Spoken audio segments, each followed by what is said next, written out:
once your client sees that building, it evokes an emotion within him that creates a connection, a sense of identity. He begins to say, oh, this is lovely, this is just my dream house, you know. So this includes consideration like architectural styles, color schemes, and decorative elements. When you impute these elements into your design, into your building, it evokes a sense of emotion within your clients, and they want to do what? Own that property at the shortest possible time.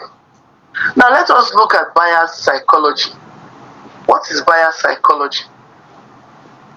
We know what psychology is. Psychology is how people relate to things, their psyche, what they think about something. Now, we have buyers and they range from poor to rich to middle class to average income earners to people of all categories. They are our market. We have a wide demographic when it comes to the market, to our buyers. Our buyers are our clients. Now, buyers respond to different architectural elements in various ways. Some buyers may prioritize functionality, while others may focus on aesthetics, focus on the way the building looks. Now, you need to understand your client's psychology, because it is crucial to designing a space that will meet the needs of your buyer. If, for example, your client or your buyers, you're designing an estate for low-income earners, I hope you know you must design a building that they can build in phases. Maybe you're designing a 2-bedroom for them. You should be able to design that low-income house in such a way that they can build their 1-bedroom with toilet, kitchen, and an entrance foyer. And maybe in the nearest future, complete the building while living inside. Because what? It is a low-income design. When you're designing a high-income estate, you know that you must make it as luxurious and as tasteful as possible. So you must understand the psychology of your clients, because it is crucial to designing a space that will meet their need and exceed their expectation. Now, by understanding these aspects of buyer psychology, an architect or developers or real estate managers can come up with spaces that resonate with buyers. Now let us explore some of these key aspects of the buyer psychology. Number one on my list is functionality. Most buyers prioritize functionality, practicality, and usability. The summary of functionality, practicality, and usability is a space that functions. Is a building that functions. You can flow from one space to the other without having issues. You can modify that building in the future practically to adapt another function, to adapt another use. So buyers prioritize functionality, practicality, and usability in property, considering factors like layout, storage, and amenities. Buyers want spaces that are functional and meet their needs. Another very important aspect that our buyers look at is sustainability. You know, because of the United Nations Sustainable Development Goals, there is a huge drive towards sustainable design, sustainable energy, sustainable everywhere you go, something sustainable. When we talk about sustainable, we are looking at something that you can harness without depleting the natural resources, without harming the environment or the users. Do you understand? So many buyers prioritize sustainability in the sense that they want buildings that are energy efficient.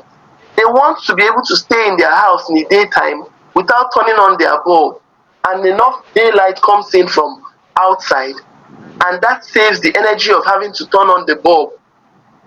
They want spaces that are well ventilated so that they don't have to turn on their fan once they open their windows. They want spaces that maximize the building orientation so that when they are in the sitting room in the daytime, the sun, the heat from the sun doesn't make the sitting room uncomfortable in the daytime. And then when they retire at night to their bedroom, the heat accumulated from the sun does not affect the bedroom.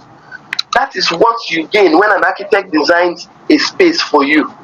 They ensure that these factors are considered so that there is what? Energy efficiency within the building. Sustainability also looks at a responsible environment. An environment driven by concern for the planet and cost savings. So we're looking at a building that after you have finished this construction, the cost of maintaining that building over the years will be as minimal as possible. There are some buildings that you see, they have flat roof, they have roof gutter. But the cost of maintaining that building, it looks very beautiful. The cost of maintaining that building is so high. Such buildings are not sustainable. Such buildings fail the test of sustainability because why?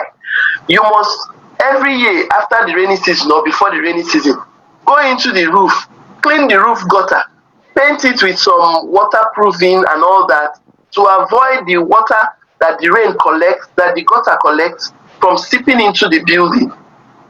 You must from time to time paint the facade of the building because the water overflows from the parapet and stains the paint of the building. So when you have to do such maintenance and over time, you find out that it is not sustainable. The third aspect I'd like us to look at is aesthetic appeal. A property's aesthetic appeal can greatly influence buyers' decision.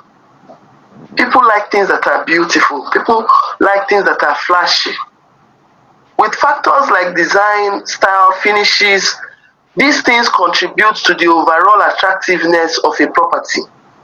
Therefore, a property's aesthetic style and design can evoke emotion and create a sense of identity. It makes people want to identify. People always want to identify with success story. People always want to identify with something that is unique, beautiful, classy, So when you give your clients a property that has a great aesthetic appeal, you will easily sell that property. The next point I have here is emotional connection. Buyers often make emotional connection with properties driven by factors like nostalgia, aspiration, and lifestyle. Take for example, you're designing a building or you want to market a building to a middle income earner. A middle income earner is an average income earner. You know that this average income earner wants to be seen as a high class person with the money, the average income he's earning. He will want to be identified with people that are doing well in society. So you want to give him a property that will help his nostalgia, will help his aspiration and his lifestyle, will help him to do what? Achieve that lifestyle he is looking forward, he is praying to God to achieve.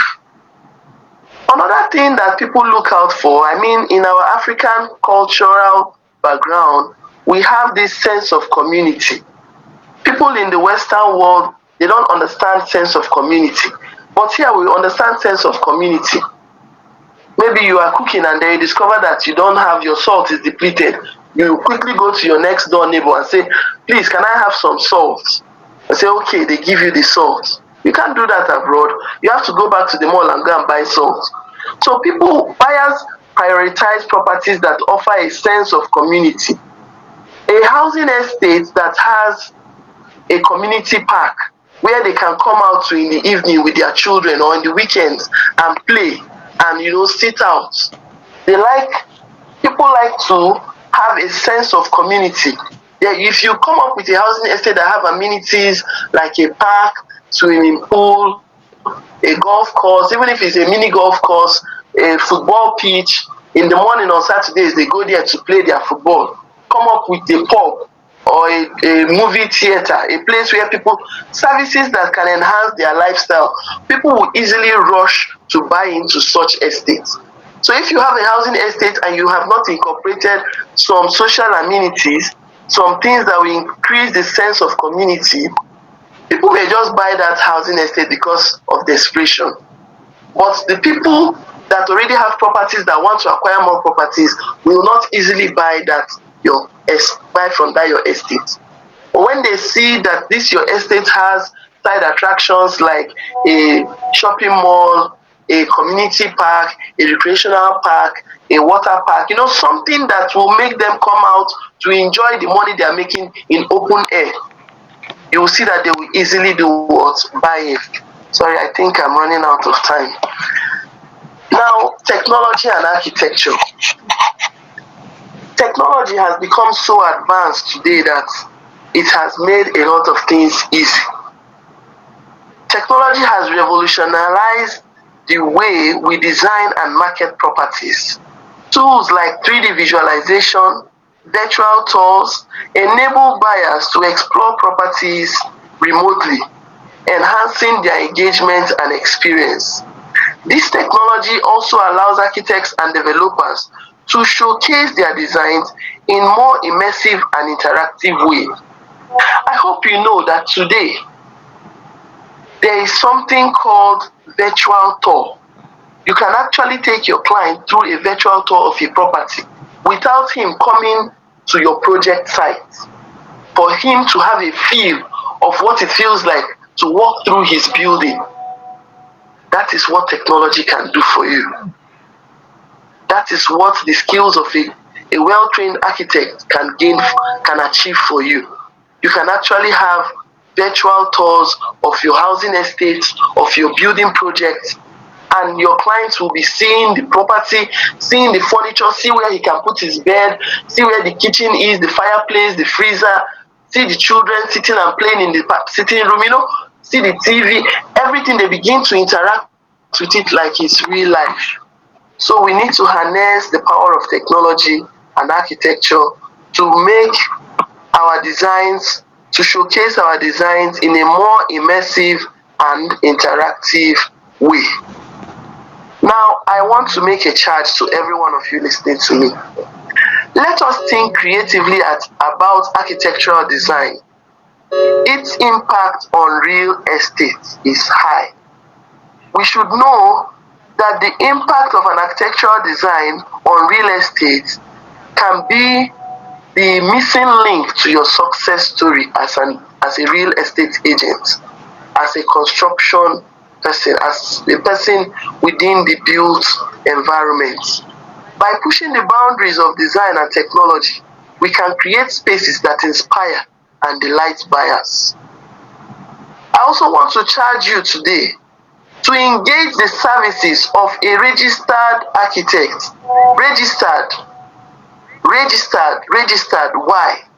Because a registered architect has undergone certain training, certain examinations, certain pre-qualification that makes him ensure that spaces he proposes are comfortable and healthy. It's not just about creating a space that looks appealing. No. A registered architect will create a space for you that is healthy, a space that is comfortable, functional, and appealing to the eye. A registered engineer will also do what? Help you come up with spaces that will function adequately. Whenever you want to create the blueprint of your housing estate, of your buildings, please engage the services of an architect, a registered architect, not a quack, not someone that is still trying to become an architect. There is a reason for that. They understand the arts and science of architecture to come up with spaces that are livable, healthy, and comfortable. Also, now that you know all these points that I have talked about today, now that you know about all these ideas, I want you to do what? Demand for the service, demand for these qualities, demand for them. When your architect gives you a space that doesn't have natural lighting, you go through some corridors, no natural lighting, please insist that they do what? Find a way to solve the problem. Architects are biggest problem solvers because they solve problems that you never knew existed within your project. So when you when you have a presentation by your architect and you begin to see, oh, there is no natural ventilation in this room, there is no cross ventilation, there is no daylight, the aesthetic appeal is too low, the functional flow is lacking, demand for these things from your architect or from the professionals you have within the built environment. Thank you for your attention, and I am happy to take any questions you may have at this time. Thank you.